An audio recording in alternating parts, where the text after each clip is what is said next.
দুনিয়ার জীবনকে প্রাধান্য দেয়া যাবে না। ওয়ামা হাদিহিল হায়াতুদ দুনিয়া ইল্লা মাতাউল গুরুর, সম্পূর্ণ মরীচিকা। মরীচিকা দেখেছেন? দুনিয়ার জীবন যে কি জিনিস, যারা আল্লাহর পথে পরীক্ষার সম্মুখীন হয়েছে ওরা জানে। মানে কিচ্ছু না, মানে মুহূর্তে আল্লাহ পাক ইহকাল পরকালের ফয়সালা করে ফেলবে। আমরাও বুঝবো, এটা আমরা বুঝবো না এমন নয়। ইয়াং ছেলে রাস্তায় যাচ্ছে, বাইক নিয়ে খুব দাবরানি দিচ্ছে, আছে না? হঠাৎ অ্যাক্সিডেন্ট, ডেড, স্পট ডেড। এটা দুনিয়ার জীবনটা।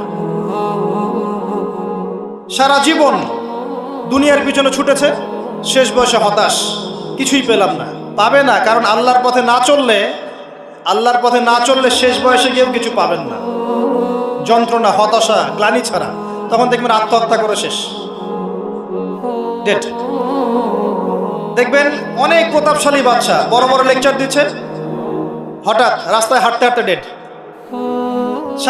সারাদিন রাত জেনা করেছে, মদ খেয়েছে, জেনা ছড়িয়েছে সমাজে, নগ্নতা, অশ্লীলতা ছড়িয়েছে, ভাইরাস মহামারী দিয়ে শেষ। দুনিয়ার জীবন কি জীবন!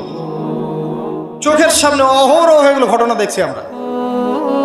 যাচ্ছে খুব সাদা আহ্লাদ করে, বর বিয়ে করতে যাচ্ছে, কার অ্যাক্সিডেন্ট, শেষ, ডেড।